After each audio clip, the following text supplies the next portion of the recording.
إن الحمد لله نحمده ونستعينه ونستغفره ونعوذ بالله من شرور أنفسنا وسيئات أعمالنا من يهده الله فلا مضل له ومن يضلل فلا هادي له وأشهد أن لا إله إلا الله وحده لا شريك له وأشهد أن محمدًا عبده ورسوله صلى الله عليه وسلم أما بعد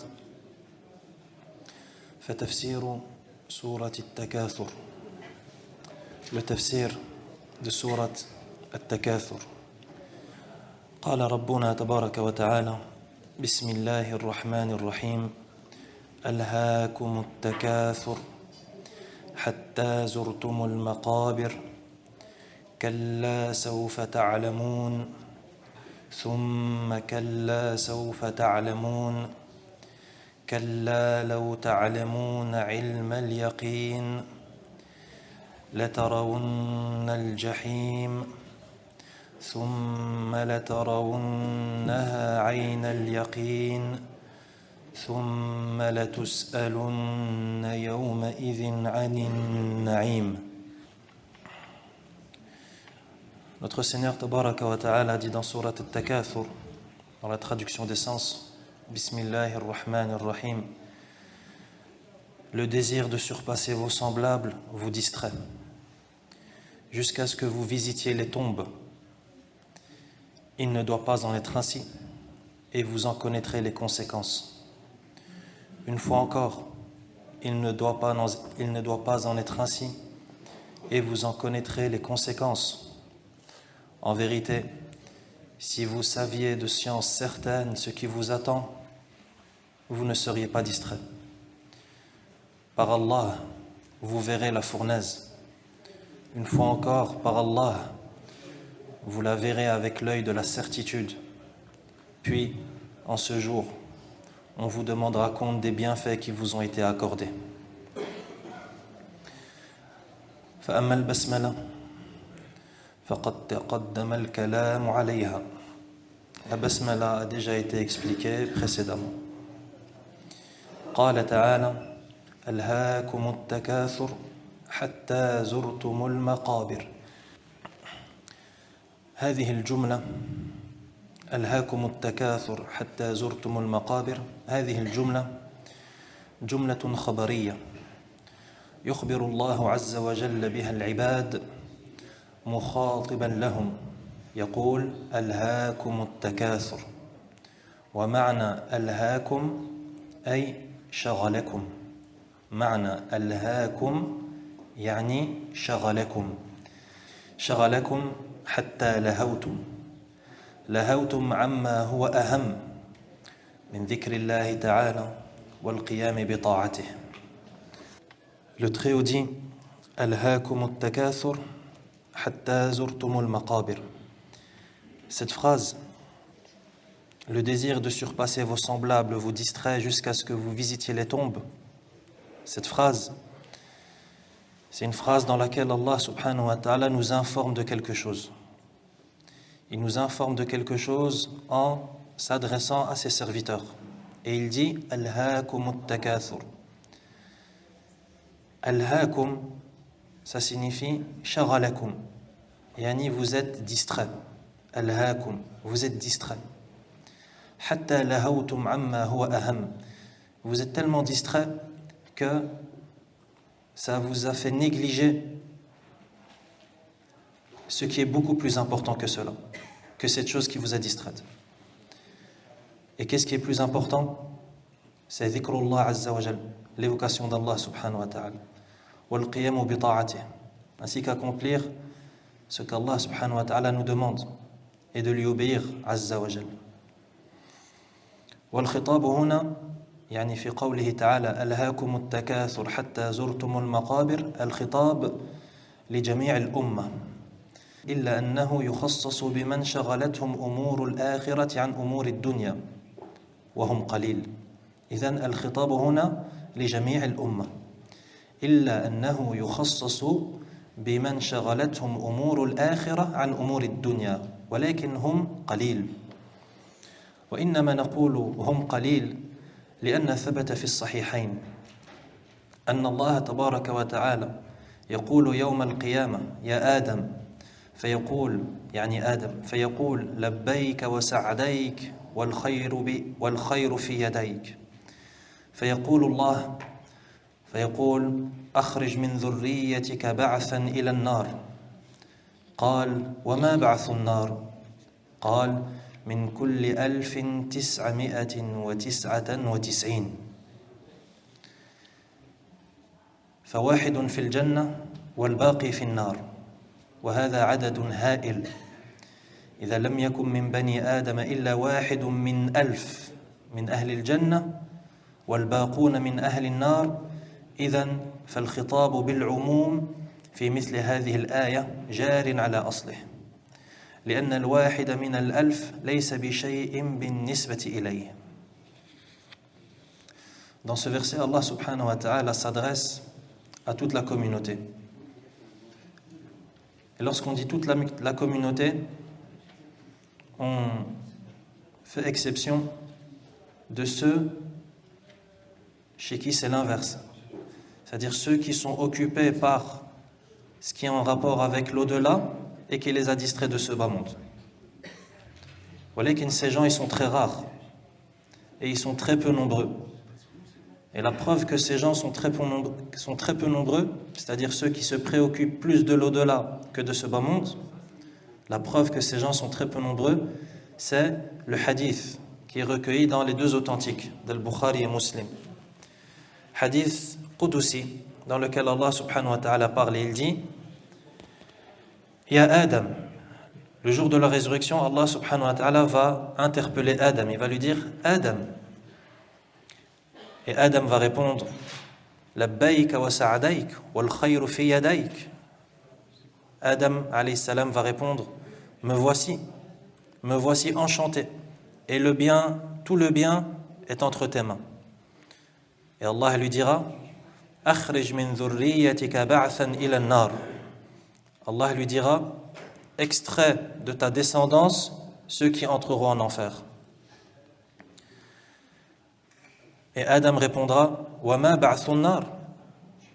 Qui sont ces gens qui entreront en enfer? Quels sont-ils? Quelle est cette catégorie? C'est-à-dire quelle proportion? قال من كل 1999. Et Allah lui répondra pour chaque 1000 personnes, tu en prendras 999 pour l'enfer. Et le hadith est recueilli par Al-Bukhari Muslim. Donc, on a une proportion des fils de Adam, c'est-à-dire de toute l'humanité. Ceux qui entreront au paradis, c'est 1 pour 1000. واحد في الجنة والباقون في النار. يعني واحد في الجنة وتسعمائة في النار. هذا عدد هائل.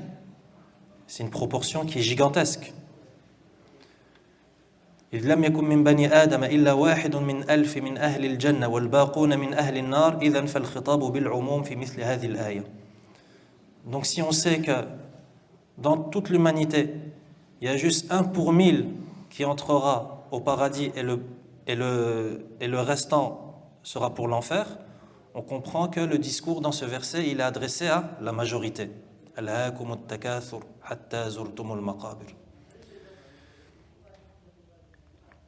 وأما قوله التكاثر فهو يشمل التكاثر بالمال والتكاثر بالقبيلة والتكاثر بالجاه والتكاثر بالعلم وبكل ما يمكن أن يقع فيه التفاخر. ويدل لذلك قول صاحب الجنة لصاحبه في سورة الكهف أنا أكثر منك مالا وأعز نفرا. فالإنسان قد يتكاثر بماله فيطلب أن يكون أكثر من الآخر مالا وأوسع تجارة، وقد يتكاثر الإنسان بقبيلته يقول نحن أكثر منهم عددا، كما قال الشاعر ولست بالأكثر منهم حصى وإنما العزة للكاثر. أكثر منهم حصى. الحصى هي صغار الحجارة، لأنهم كانوا فيما سبق يعدون الأشياء بالحصى. فمثلا إذا كان هؤلاء حصاهم 10,000 والآخرون حصاهم 8,000 صار الأول أكثر وأعز. فيقول الشاعر: ولست بالأكثر منهم حصى وإنما العزة للكاثر. Allah Azza wa Jal dit: Alhaakum at-takathur. Vous êtes distrait par at-takathur. Et at-takathur, c'est le fait de désirer surpasser. C'est le fait de faire la course à l'abondance. Rivaliser dans l'abondance de quelque chose. L'abondance d'argent, l'abondance des proches, l'abondance de la famille. Dire c'est moi qui ai la plus grande famille. Ou l'abondance du rang social. C'est-à-dire dire c'est moi qui ai le plus haut statut social. Ou bien également l'abondance de connaissances. Dire c'est moi qui connais mieux, c'est moi qui sais mieux. Ou toute chose que la personne cherche à accumuler en abondance afin de s'en vanter. Et ça on le retrouve dans le Coran.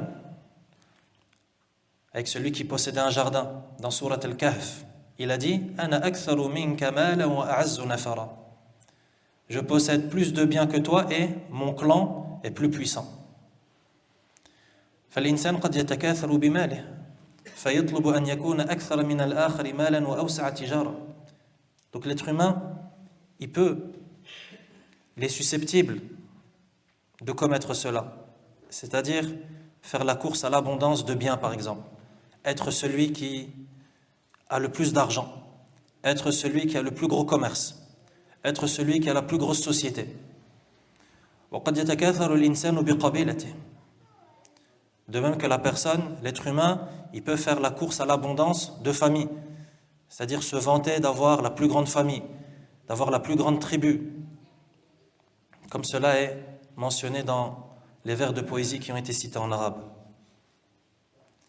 وكذلك يتكاثر الإنسان بالعلم فتجده يكاثر على غيره بالعلم لكن إن كان بالعلم الشرعي فهو خير وإن كان بالعلم غير الشرعي فهو إما مباح وإما محرم.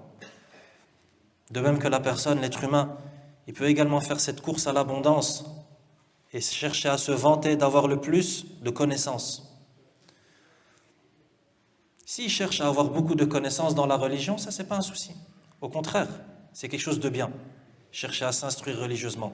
Par contre, chercher à accumuler des connaissances de la vie d'ici-bas pour s'en vanter, ça soit c'est quelque chose qui est permis, qui est licite, soit ça peut également devenir interdit si ça implique quelque chose d'interdit. وهذا هو الغالب على بني آدم التكاثر فيتكاثرون في هذه الأمور يتكاثرون في هذه الأمور عما خلقوا له من عبادة الله تعالى.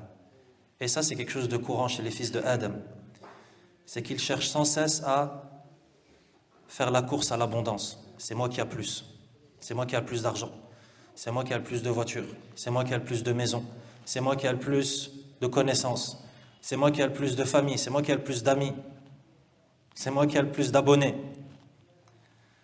Non, sur les réseaux sociaux. Ça c'est quelque chose de très courant chez les fils de Adam. Et lorsque la personne elle agit de la sorte, en réalité, elle est en train de se distraire. Elle est en train de faire fausse route. Pourquoi? Car elle n'a pas été créée pour ça. Elle a été créée pour adorer Allah subhanahu wa ta'ala.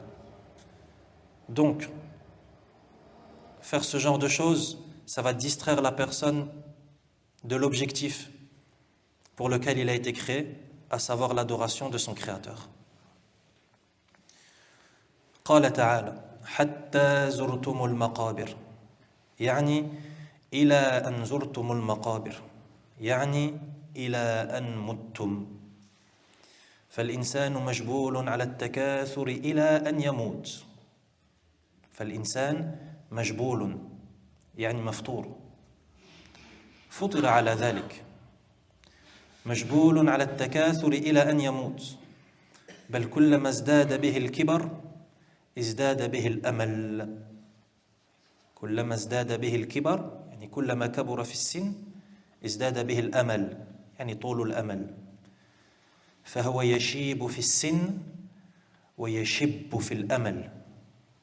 فهو يشيب في السن يعني يزيد في السن، يكون عجوزا شيخا، ويشب في الأمل يعني كلما زاد في السن كلما زاد أمله، عنده أمل أنه سيعيش والحياة طويلة وما زال شابا، وهكذا. حتى إن الرجل له 90 سنة مثلا، له 90 سنة، تجد عنده من الآمال وطول الأمل ما ليس عند الشاب الذي له 15 سنة. هذا هو معنى الآية الكريمة. يعني معنى الآية ألهاكم التكاثر حتى زرتم المقابر، معناها أنكم تلهوتم بالتكاثر عن الآخرة إلى أن متم، يعني هذه الحال تستمر حتى الموت.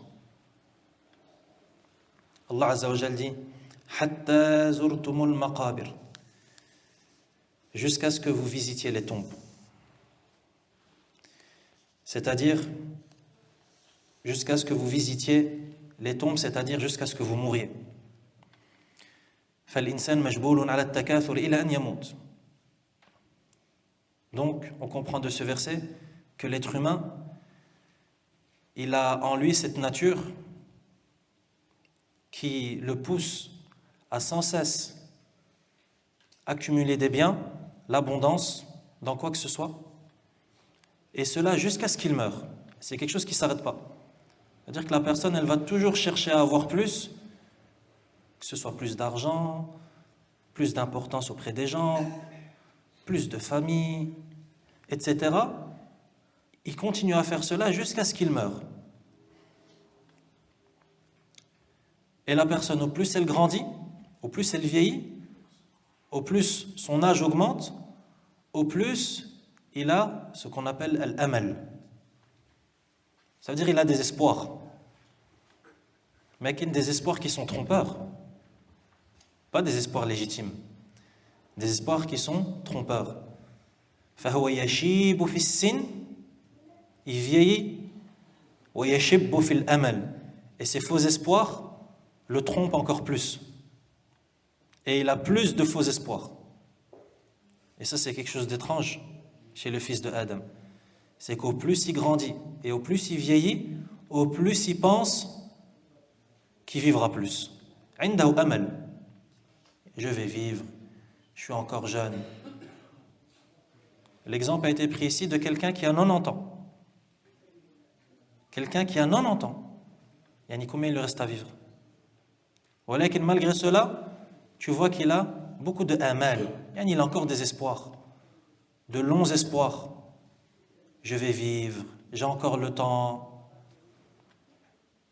ma santé ça va encore, je dois encore faire telle ou telle chose. عنده أمل. Tu trouves que cette personne de 90 ans, elle a encore plus d'espoir de vivre qu'un jeune de 15 ans. Et c'est ça qui est voulu dans le verset. C'est-à-dire que vous êtes distrait par la course à l'abondance, et cela jusqu'à ce que vous mouriez, jusqu'à ce que vous visitiez les tombes. وقيل إن معنى حتى زرتم المقابر يعني حتى أصبحتم تتكاثرون بالأموات كما تتكاثرون بالأحياء فيأتي الإنسان فيقول أنا قبيلتي أكثر من قبيلتك وإذا شئت فاذهب إلى القبور عد القبور منا وعد القبور منكم فأينا أكثر. لكن هذا قول ضعيف، يعني هذا الرأي وهذا القول ضعيف وبعيد من سياق الآية. والمعنى الأول هو الصحيح أنكم تتكاثرون إلى أن تموتوا. Il y a une autre interprétation, il y a un autre avis dans l'interprétation du verset qui dit que حتى زرتم المقابر, ça ne signifie pas jusqu'à ce que vous visitiez les tombes, mais ça signifierait plutôt que même dans les tombes, vous faites cette course à l'abondance.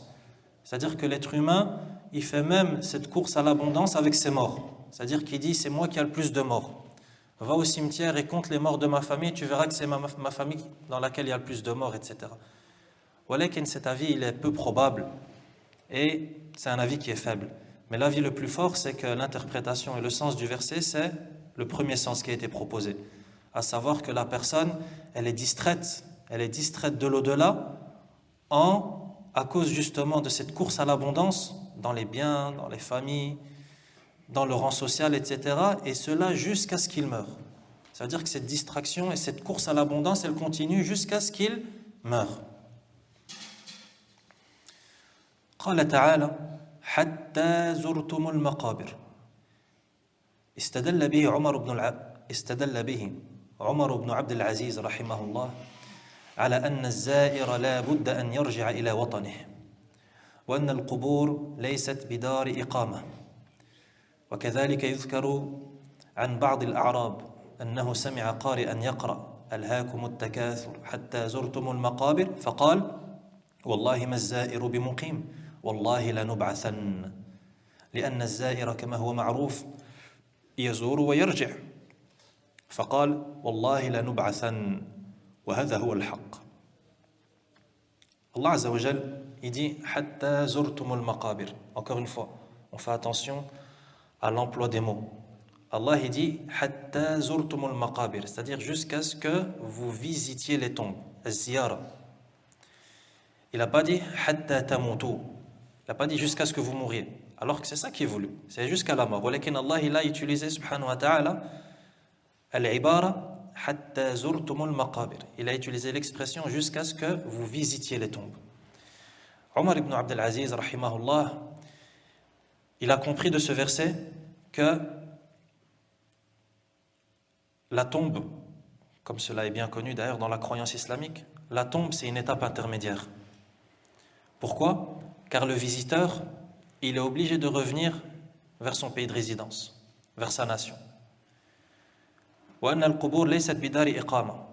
Et il a tiré de ce verset, rahimahullah, que les tombes, ce n'est pas un endroit où on réside pour toujours. Pourquoi? Car Allah a dit jusqu'à ce que vous visitiez les tombes. Donc Omar ibn Abd al-Aziz, il a tiré une leçon de ce verset qui est que dans ce verset, il y a une preuve qu'on ne va pas rester dans nos tombes. Et que la tombe, c'est une étape intermédiaire, al-barzakh. Et qu'après la tombe, yawm al-hisab, yawm al-qiyamah, al-jannah wa al-nar, ila akhirih. Omar ibn Abd al-Aziz, il a tiré cette conclusion. D'où est-ce qu'il a compris cela? D'où est-ce qu'il a tiré cela? Parce qu'Allah subhanahu wa ta'ala a dit jusqu'à ce que vous visitiez les tombes. Hatta zurtum, zara yazur en arabe, visiter. Et celui qui visite, il ne reste pas dans l'endroit qu'il visite. Quelqu'un qui fait une visite, il quitte forcément et il revient forcément de cette visite. Lorsque tu vas par exemple pour visiter un endroit ou bien visiter un ami ou visiter la famille, est-ce que tu restes chez eux? Tu ne restes pas chez eux. Parce que sinon ça ne s'appelle plus une visite. فالفرق بين الزيارة والإقامة. الزيارة ليست دائمة. الإقامة هذه دائمة. C'est de là qu'il a tiré ce sens, rahimahullah. De même que on dit que certains Arabes, c'est-à-dire certains Bédouins, ceux qui vivent dans le désert, lorsqu'ils ont entendu ce verset, ألهاكم التكاثر حتى زرتم المقابر, il y en a un, il a dit والله ما الزائر بمقيم والله لنبعثن. Même un Bédouin, ça veut dire ceux qui vivent dans le désert, qui ne vivent pas avec la civilisation, qui comprennent bien l'arabe, lorsqu'ils ont entendu ce verset, ils ont dit Wallahi mazzairu bimuqim, Wallahi lanub'athan. Il a dit Wallahi, le visiteur, c'est pas un résident. Wallahi, on sera ressuscité. Donc même le Bédouin, il a compris cela. Que lorsqu'Allah dit Hatta zurtumul maqabir, on comprend de cela que la tombe, c'est juste une étape intermédiaire, c'est juste une visite. Et lorsque la visite sera terminée, la résurrection, al-ba'th.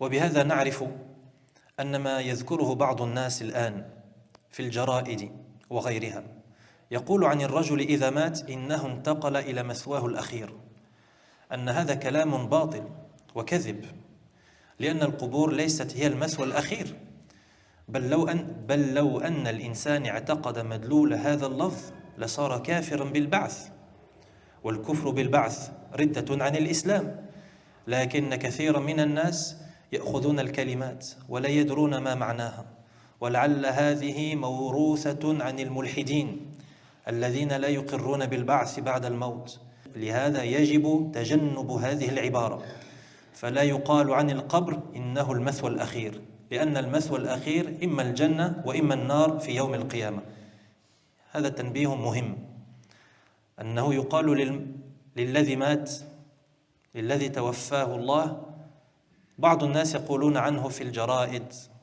وفي التلفاز وغيره يقولون انتقل إلى مثواه الأخير وهذا خطأ كبير لأن القبور ليست هي المثوى الأخير كما عرفنا الآن القبور مرحلة من مراحل اليوم الآخر المثوى الأخير إما الجنة وإما النار. Ici une remarque importante concernant l'expression qui est souvent utilisée concernant le fait de dire d'un mort qu'il a retrouvé ou qu'il a rejoint sa dernière demeure. Intaqala ila mathwahu al-akhir. On entend souvent cette expression de quelqu'un qui est mort. Ils disent le pauvre, il a rejoint sa dernière demeure. Et ça, c'est une grossière erreur en islam. On ne peut pas dire de la tombe que c'est la dernière demeure ou que c'est la demeure finale. Pourquoi? Car comme on vient de le voir, la tombe, c'est une étape intermédiaire. Il se passe des choses après la tombe. Il y a la résurrection, il y a le jugement, il y a la rétribution, et ensuite l'enfer ou le paradis. Donc la dernière demeure, ce n'est pas la tombe, mais la dernière demeure de toute personne, c'est soit le paradis, soit l'enfer. Deux solutions. La dernière demeure de toute personne, c'est soit le paradis, soit l'enfer. Donc faire très attention à ce genre de langage qui ne vient pas des musulmans. Ce genre de langage, ça ne peut venir que de gens qui renient la résurrection. Comme les athées par exemple, al-mulhidoun. Il a rejoint sa dernière demeure. Un musulman ne peut pas dire ça. Pire encore, si le musulman il dit ça et il croit au fait qu'effectivement la tombe c'est la dernière demeure, ça veut dire qu'il renie la résurrection. S'il croit en cela, c'est-à-dire qu'il renie la résurrection et qu'il croit qu'effectivement la tombe c'est la dernière demeure, c'est une apostasie, wal'iyadhu billah. Car renier la résurrection, c'est renier sa foi. Donc faire très attention aux mots qu'on utilise, et au langage auquel on a recours pour exprimer des choses. Quelqu'un meurt, tu dis rahimahullah, t'invoques pour lui, qu'Allah lui fasse miséricorde. Mais il a rejoint sa dernière demeure, là. Dis qu'Allah fasse de sa dernière demeure le paradis. Allahumma ij'al mathwahu al-akhir al-jannah. نعم هذا شيء طيب ولكن لا تقولها انتقل إلى مثواه الأخير. ثم قال تعالى كلا سوف تعلمون ثم كلا سوف تعلمون. Ensuite le Très-Haut dit il ne doit pas en être ainsi et vous en connaîtrez les conséquences. Une fois encore, il ne doit pas en être ainsi et vous en connaîtrez les conséquences. قيل إن كلمة كلا بمعنى الردع يعني ارتدعوا عن هذا التكاثر وقيل إنها بمعنى حقا ومعنى سوف تعلمون أي سوف تعلمون عاقبة أمركم إذا رجعتم إلى الآخرة وأن هذا التكاثر لا ينفعكم. وقد جاء في الحديث عن النبي صلى الله عليه وسلم فيما رواه مسلم يقول ابن آدم مالي مالي يعني يفتخر بماله يقول مالي مالي وليس لك من مالك إلا ما أكلت فأفنيت أو لبست فأبليت أو تصدقت فأمضيت. والحديث أخرجه مسلم. والباقي تاركه لغيرك وهذا هو الحق. أموالنا التي بين أيدينا إما أن نأكلها فتفنى وإما أن نلبسها فتبلى وإما أن نتصدق بها فنمضيها وتكون أمامنا يوم القيامة وإما أن نتركها لغيرنا فلا يمكن أن يخرج المال الذي بأيدينا عن هذه القسمة الرباعية. إذن مالنا الذي بأيدينا واحد من أربعة، إما أن تأكله فيفنى، إما أن تلبسه فيبلى، وإما أن تتصدق به فتمضيه، والرابع أن تتركها لغيرك. يعني لا يمكن أن يخرج المال عن هذه الأقسام الأربع كما قال النبي صلى الله عليه وسلم: إلا ما أكلت فأفنيت أو لبست فأبليت أو تصدقت فأمضيت. الباقي ليس لك. المال الذي في جيبك ليس لك، المال الذي في صندوقك ليس لك، المال الذي وفرته وجعلته على جانبك ليس لك، هو لورثتك. الذي هو لك كما قال النبي صلى الله عليه وسلم: ما أكلت فأفنيت، ما لبست فأبليت، وما تصدقت فأمضيت. فاحرص على مالك. Ensuite, le Très-Haut dit dans le verset: كلا سوف تعلمون ثم كلا سوف تعلمون. Kalla, ce mot en arabe, soit ça signifie la dissuasion, c'est-à-dire ce mot il est utilisé pour dissuader la personne à qui on adresse le discours de faire quelque chose, soit ça a la signification de haqqan, c'est-à-dire en vérité, comme cela a été vu dans Surat Al-Humaza: Kalla la yunbadhanna fil hutama. Kalla, soit ça a la signification de dissuasion, soit ça a la signification de certitude, de confirmation. Sawfa ta'lamoun, bientôt vous saurez. Ay, sawfa ta'lamoun aqibata amrikum idha raja'tum ila al-akhirah. Vous saurez quoi? Bientôt vous saurez, vous en saurez les conséquences, c'est-à-dire la conséquence de ce que vous faisiez, lorsque vous reviendrez à l'au-delà, vers l'au-delà.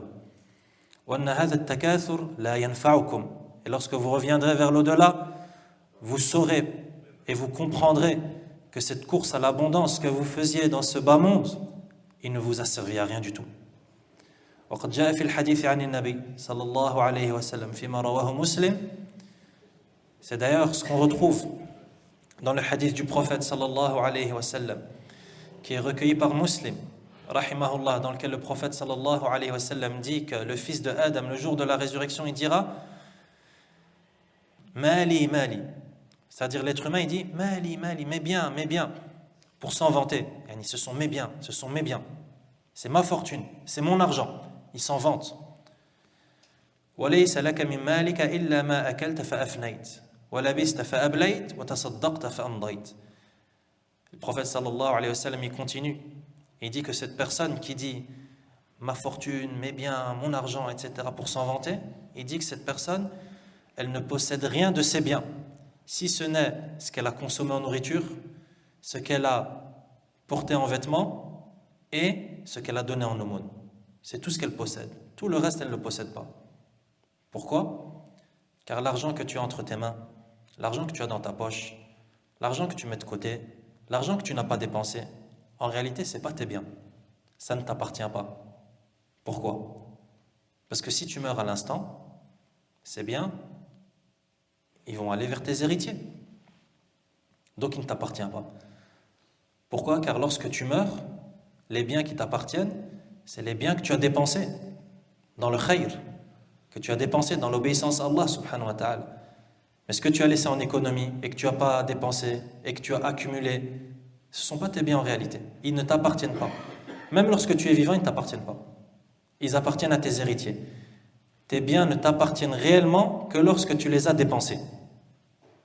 Tes biens ne t'appartiennent réellement que lorsque tu les as dépensés.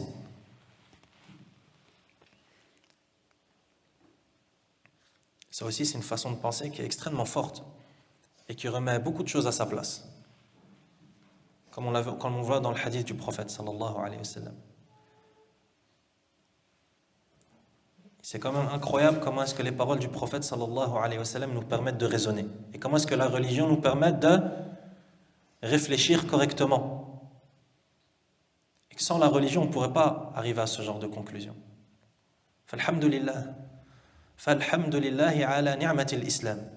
Regarde comment est-ce que le prophète sallallahu alayhi wa sallam corrige cette fausse compréhension qui est de dire que l'argent que j'ai dans mes poches ou l'argent que j'ai économisé ou que l'argent que j'ai dans tel coffre ou peu importe, c'est mon argent. Le prophète sallallahu alayhi wa sallam dit que ce n'est pas ton argent. Ton argent, c'est ce que tu as dépensé. Ton argent, c'est ce qui est inscrit dans ton registre de bonnes actions. Ça, c'est ton argent, c'est ta propriété. Personne ne peut te le prendre. Avec l'argent qui est là et qui vague et qui dort, c'est pas ton argent, ça. Ça, c'est l'argent de tes héritiers. Et tout euro ou tout centime que tu dépenseras de cet argent, ça devient ton argent.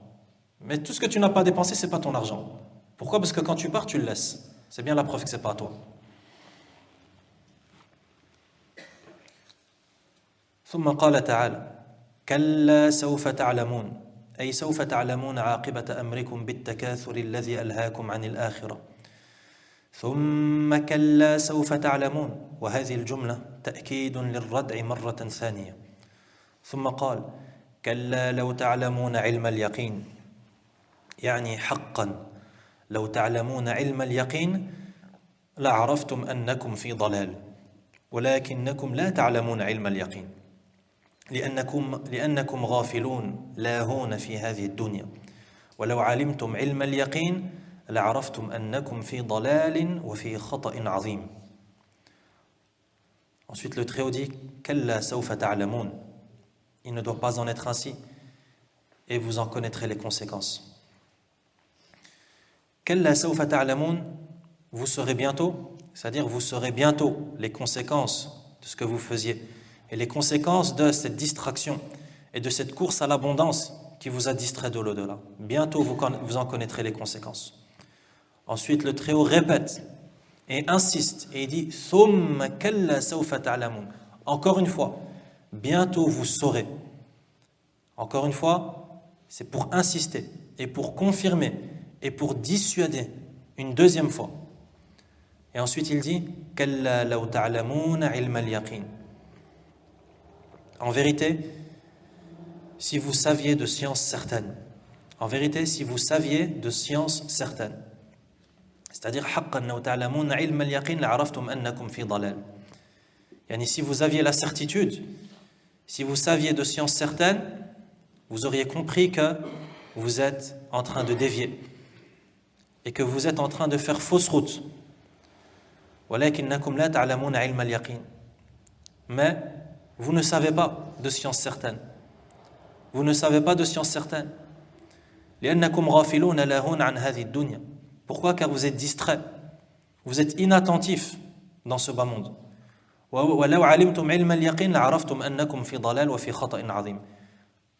Mais si vous aviez la science certaine, vous sauriez et vous aurez pris conscience que vous êtes en train de faire fausse route et que vous êtes en train de vous égarer et que vous êtes en train de commettre une grossière erreur. ثم قال سبحانه لترون الجحيم ثم لترونها عين اليقين لترون هذه الجملة مستقلة ليست جواب لو ولهذا يجب على القارئ أن يقف عند قوله تعالى كلا لو تعلمون علم اليقين. القارئ إذا قرأ القرآن وقال هذه الآية يجب أن يقف يقول كلا لو تعلمون علم اليقين يقف ثم يقول الآية التي بعدها ونحن نسمع كثيرا من الأئمة يصلون فيقولون كلا لو تعلمون علم اليقين لترون الجحيم بالوصل يعني يصل لا يقف وهذا الوصل إما غفلة منهم ونسيان وإما أنهم لم يتأملوا الآية حق التأمل وإلا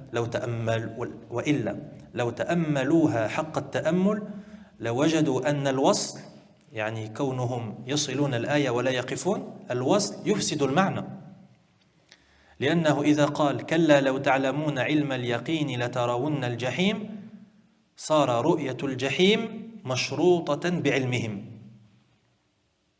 يعني لو وصلنا الآيتين سنقول كلا لو تعلمون علم اليقين لترون الجحيم. يعني إذا علمتم علم اليقين سترون الجحيم، وهذا خطأ. هذا ليس مراد الآية أو ليس مراد الآية. لذلك يجب التنبه والتنبيه لهذا. من سمع أحدا يقرأ كلا لو تعلمون علم اليقين لترون الجحيم ينبهه ويقول له يا أخي هذا الوصل يوهم فساد المعنى فلا تصل، ولكن قف. لماذا؟ لأن أولا هي رأس الآية، يعني كلا لو تعلمون علم اليقين هذه نهاية الآية، إذن هي رأس الآية، والمشروع أن يقف الإنسان عند رأس كل آية. هذه هي السنة عند تلاوة القرآن، أن يقف الإنسان عند رأس كل آية كما كان يفعل النبي صلى الله عليه وسلم. وثانيا أن الوصل، يعني إذا وصلت قرأت الآيتين دون وقف، الوصل يفسد المعنى، يعني يأتي بمعنى آخر، بمعنى غير مراد أو غير مراد. كلا لو تعلمون علم اليقين لترون الجحيم. Une remarque concernant la tarawun al-jahim. Par Allah, vous verrez la fournaise, al-jahim. Le verset qui suit, كلا لو تعلمون علم اليقين. En vérité, si vous saviez de science certaine, sous-entendu, ce qui vous attend, vous ne seriez pas distrait. Le verset d'après, par Allah, vous verrez la fournaise. Donc ces deux versets. En vérité, si vous saviez de science certaine, lorsqu'il est suivi du verset par Allah, vous verrez la fournaise, c'est deux phrases qui sont différentes. Yani, par Allah, vous verrez la fournaise, c'est pas la suite du verset précédent. C'est pas la suite de la phrase. Le verset précédent, la phrase c'est quoi? C'est en vérité, si vous saviez de science certaine. Et on a vu ce que ça signifie. C'est-à-dire, si vous saviez de science certaine, vous ne seriez pas distrait. Il y a un sous-entendu. Yani, vous ne seriez pas distrait. La suite de cette phrase, c'est pas le verset suivant. Vous verrez la fournaise. Donc on ne doit pas comprendre ces deux versets comme étant si vous aviez la science certaine, vous aurez vu la fournaise. Là. Voilà pourquoi lorsqu'on lit ces deux versets en arabe, on ne peut pas lire les deux versets de manière continue. Parce que si on les lit de manière continue, on va croire que c'est ce qui est voulu. C'est-à-dire que si tu as la science certaine, tu vas voir le feu. Or que ce n'est pas ça qui est voulu. Ce qui est voulu, c'est si tu as la science certaine, si tu avais la science certaine, tu n'aurais pas été distrait dans ce bas monde et tu te serais préoccupé de l'au-delà. Ensuite, le verset suivant, c'est une autre phrase et un autre sens qui dit « Par Allah, vous verrez la fournaise ». Alors que lorsqu'on lit, et on lit les deux versets en continu, c'est un autre sens qui vient.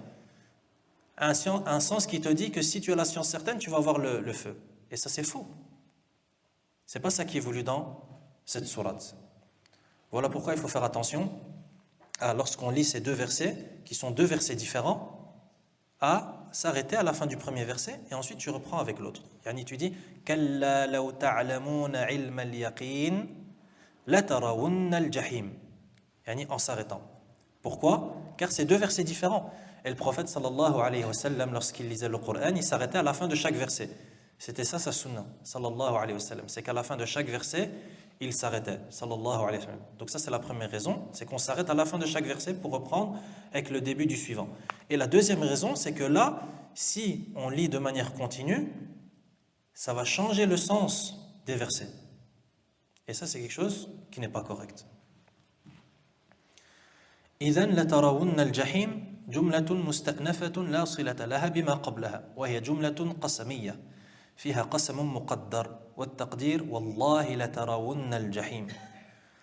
ولهذا يقول المعربون في إعرابها إن اللام موطئة للقسم وجملة ترون هي جواب القسم والقسم محذوف والتقدير والله لترون الجحيم والجحيم اسم من أسماء جهنم اسم من أسماء النار. Vous verrez la fournaise, la tarawunna al-jahim.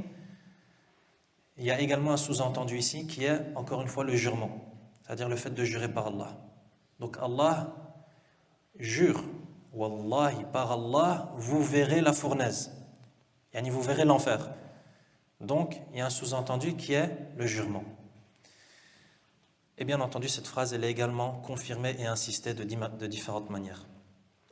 Et Al-Jahim, la tarawunna Al-Jahim, vous verrez Al-Jahim. Al-Jahim, c'est un des noms de l'enfer, qu'Allah nous en préserve.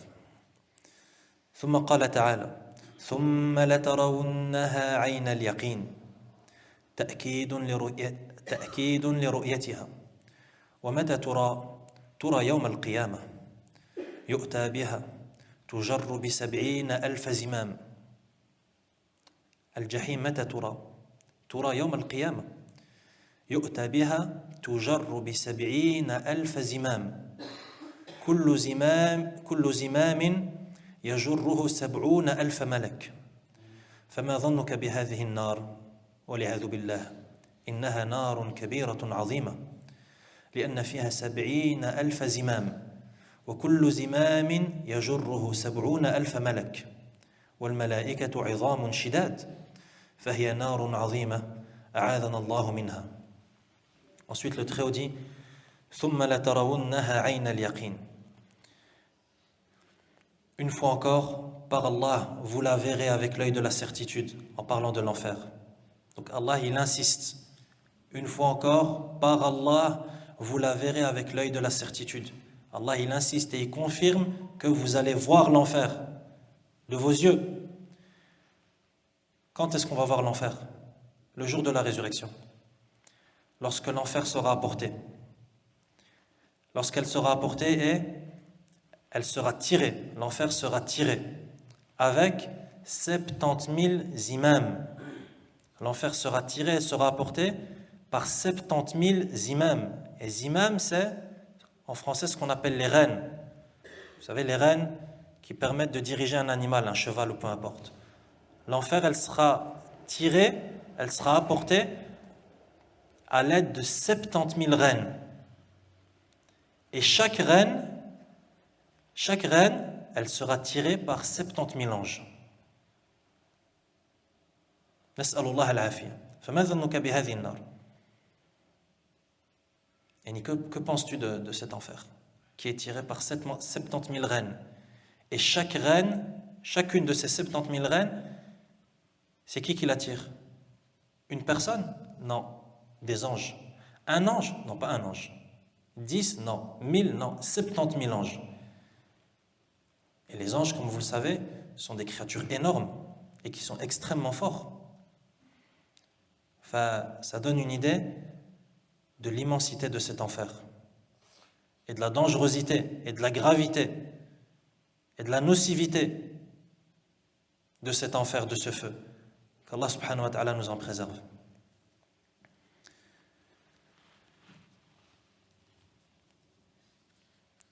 ثم قال تعالى ثم لا تسألن يومئذ عن النعيم يعني ثم في ذلك الوقت وفي ذلك الموقف العظيم تسألن عن النعيم واختلف العلماء رحمهم الله في قوله لتسألن عن النعيم هل المراد الكافر أو المراد المؤمن والكافر والصواب أن المراد المؤمن والكافر كل يسأل عن النعيم لكن الكافر يسأل سؤال توبيخ وتقريع الكافر يسأل سؤال توبيخ وتقريع يعني على طريقة التوبيخ والتقريع وأما المؤمن فيسأل سؤال تذكير والدليل على أنه عام يعني أن الآية تعم الكافر والمؤمن الآية لتسألن عن النعيم يعني أن المسؤول هو الكافر والمؤمن الدليل ما جرى في قصة النبي صلى الله عليه وسلم وأبي بكر وعمر الحديث رواه أبو هريرة رضي الله عنه قال خرج رسول الله صلى الله عليه وسلم ذات يوم أو ليلة فإذا هو بأبي بكر وعمر فقال ما أخرجكما من بيوتكما هذه الساعة قال الجوع يا رسول الله قال وأنا والذي نفسي بيده لأخرجني الذي أخرجكما قوموا فقاموا معه فأتى رجلا من الأنصار فإذا هو ليس في بيته فلما رأته المرأة قالت مرحبا وأهلا فقال لها رسول الله صلى الله عليه وسلم أين فلان؟ قالت ذهب يستعذب لنا من الماء يعني يستسقي إذ جاء الأنصاري فرجع الأنصاري إذ جاء الأنصاري فنظر إلى رسول الله صلى الله عليه وسلم وصاحبيه يعني أبا بكر وعمر ثم قال الحمد لله ما أحد اليوم أكرم أضيافا مني قال فانطلق فجاءهم بعذق فيه بسر وتمر ورطب فقال كلوا من هذه وأخذ المدية يعني السكين فقال له رسول الله صلى الله عليه وسلم إياك والحلوب فذبح لهم فأكلوا من الشاه ومن ذلك العذق وشربوا فلما أن شبعوا ورووا قال رسول الله صلى الله عليه وسلم لأبي بكر وعمر والذي نفسي بيده لتسألن عن هذا النعيم يوم القيامة أخرجكم من بيوتكم الجوع ثم لم ترجعوا حتى أصابكم هذا النعيم والحديث عند مسلم وفي رواية أخرى وهذا والذي نفسي بيده من النعيم الذي تسألون عنه يوم القيامة ظل بارد ورطب طيب وماء بارد هذا دليل على أن الذي يسأل المؤمن والكافر ولكن يختلف السؤال سؤال المؤمن سؤال تذكير بنعمة الله عز وجل عليه حتى يفرح ويعلم أن الذي أنعم عليه في الدنيا ينعم عليه في الآخرة بمعنى أنه إذا تكرم بنعمته عليه في الدنيا تكرم عليه بنعمته في الآخرة وأما الكافر فإنه سؤال توبيخ وتنديم. Ensuite, le Très-Haut dit dans le dernier verset ثُمَّ لَتُسْأَلُنَّ عَنِ النَّعِيمِ. Ensuite, en ce jour, cet énorme jour, on vous demandera compte des bienfaits qui vous ont été accordés. C'est-à-dire ce jour, ce moment, ce grand moment, quand l'enfer sera apporté, ce jour du jugement. تُسْأَلُنَّ عَنِ النَّعِيمِ. Vous serez questionné sur les bienfaits qu'Allah vous a accordés. Et ici, les savants ont divergé. Qui sera questionné sur les bienfaits qui lui ont été accordés? Le croyant ou le mécréant? Ou le croyant ou le mécréant? Et le mécréant? C'est-à-dire, qui est voulu ici? Qui sera questionné? Le mécréant ou bien le croyant et le mécréant? Et la réponse, c'est que le croyant comme le mécréant seront questionnés sur les bienfaits accordés. Par contre, le mécréant, la question ou le questionnement qui lui sera adressé, les questions qui lui seront posées concernant les bienfaits, ce seront des questions qui auront vocation à le réprimander, à le blâmer. Alors que le croyant, ce seront des questions qui ont vocation à le faire souvenir, à lui faire se rappeler. Su'al tadhkir. Amma al-kafir, su'al tawbikh wa taqri'. La preuve que le mécréant comme le croyant seront questionnés sur les bienfaits accordés, et cela le jour de la résurrection, c'est l'histoire qu'il y a eu avec le prophète sallallahu alayhi wa sallam, Abu Bakr et Omar. Histoire qui est rapportée par Abu Hurayra radiallahu anhu et qui est recueillie par Muslim dans son authentique. Abu Hurayra radiallahu anhu dit qu'un jour, un jour ou une nuit, le prophète sallallahu alayhi wa sallam est sorti de chez lui. Et lorsqu'il est sorti de chez lui, il a rencontré et il a vu Abu Bakr et Omar. Et il leur a demandé: qu'est-ce qui vous a fait sortir de vos maisons à cette heure-ci? Ils ont répondu: Al-Ju'u ya Rasulullah. Ils ont répondu: c'est la faim qui nous a fait sortir, ya Rasulullah. La faim. Imagine. Est-ce qu'on connaît, nous, la faim? Al-Ju', la véritable faim. Est-ce que tu as déjà eu faim à tel point que tu es sorti de chez toi? Il n'y a tellement rien à la maison que tu es obligé de sortir. C'est arrivé au prophète sallallahu alayhi wa sallam, le meilleur homme qu'ait porté cette terre, ainsi qu'à Abu Bakr et Omar. Al-Jou', la faim, la véritable faim, celle qui, tellement elle est insupportable, tu es obligé de sortir pour trouver une solution. Donc le prophète sallallahu alayhi wa sallam a dit à ses deux compagnons, qu'est-ce qui vous a fait sortir de chez vous? Ils ont dit Al-Jou' ya Rasulullah. Et le prophète sallallahu alayhi wa sallam il dit, je jure par celui qui détient mon âme dans sa main que c'est également ce qui m'a fait sortir de chez moi. Faqoumu, il leur a dit levez-vous, allons-y. Et ils ont été chez un compagnon, un homme des Ansar de Médine. Mais il n'était pas chez lui à la maison. Et lorsque la femme les a vus, elle a dit marhaban wa ahlan. Et le prophète sallallahu alayhi wa sallam lui a dit Ayna fulan, où est le propriétaire de la maison? Où est un tel, celui qui habite là? Elle a répondu, il a été nous chercher de l'eau. Il a été puiser de l'eau. Et lorsque ce Ansari, cette personne est revenue, il a vu le prophète sallallahu alayhi wa sallam, Abu Bakr et Omar, et il a dit Alhamdulillah, aujourd'hui c'est moi qui possède les meilleurs invités. Il n'y a personne qui possède des meilleurs invités que moi. Ma ahadun il-yawm akramu adiyafan minni. Et donc il leur a apporté des dattes, il leur a dit manger. Et ensuite il a pris un couteau pour aller égorger un mouton. Et donc ils ont mangé, ils ont bu et ils ont été rassasiés. Et le prophète sallallahu alayhi wa sallam a dit à la fin Walladhi nafsi biyadihi, je jure par celui qui possède mon âme dans sa main, vous serez questionné sur ce bienfait le jour de la résurrection. Akhrajakum min buyutikumul ju', la faim vous a fait sortir de vos maisons. Thumma lam tarji'u hatta asabakum hadha an-na'im, et vous n'êtes revenu chez vous à la maison qu'après avoir profité de ce bienfait. Ils sont sortis de la maison affamés et ils sont revenus à la maison comblés de bienfaits, rassasiés.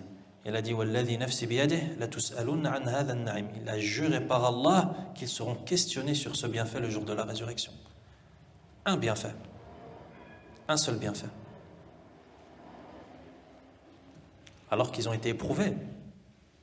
La faim les a fait sortir de chez eux. Est-ce que nous, la faim nous a déjà fait sortir de chez nous? On ne parle pas de ceux qui sortent de chez eux pour aller manger dehors parce que ça ne leur plaît pas la nourriture qui est à la maison.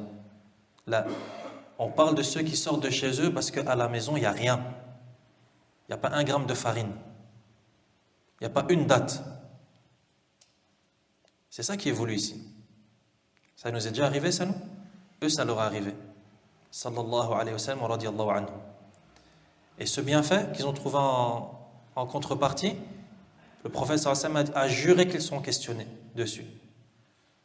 Que dire de nous alors, qui baignons dans les bienfaits, et dans tous les types de nourriture, et dans tous les types de boissons, et on en a pour tous les goûts, et pour toutes les couleurs, et pour toutes les formes. Et dans une variante du hadith, il a dit « La tus'aluna anhu yawm al-qiyamah » vous serez questionné sur cela le jour de la résurrection. « Dhillum barid » yani vous étiez à l'abri du soleil, à l'ombre, une ombre fraîche. « Wa rutabun tayyib » et des dattes qui sont fraîches et qui sont bonnes. « Wa ma'un barid » et une eau qui est fraîche. Regarde les bienfaits sur lesquels ils seront questionnés. Le fait d'être assis à l'ombre, tu seras questionné. Rutabun tayyib, une date fraîche, tu seras questionné. Ma'un barid, de l'eau fraîche, tu seras questionné. En tout cas, dans ce hadith, on comprend que même le croyant sera questionné le jour de la résurrection sur les bienfaits. Mais en sachant que le questionnement et l'interrogatoire du mécréant, il diffère de l'interrogatoire du croyant. Car comme cela a été dit, l'interrogatoire du mécréant, c'est un interrogatoire et ce sont des questions qui ont pour vocation la réprimande, le blâme. Alors que l'interrogatoire et les questions qui seront posées aux croyants, c'est des questions qui ont pour vocation à tadhkir, lui faire se rappeler les bienfaits d'Allah subhanahu wa ta'ala pour qu'il se réjouisse. Et pour qu'il sache que celui qui lui a accordé les bienfaits dans ce bas monde, il lui accordera de ses bienfaits dans l'au-delà. Et celui qui l'a honoré dans ce bas monde, il l'honorera dans l'au-delà. Nas'alullah min fadlih ونسأله تعالى أن يستعملنا في طاعته وأن يجعل ما رزقنا عونا على طاعته إنه على كل شيء قدير وصلى الله وسلم على نبينا محمد وعلى آله وأصحابه أجمعين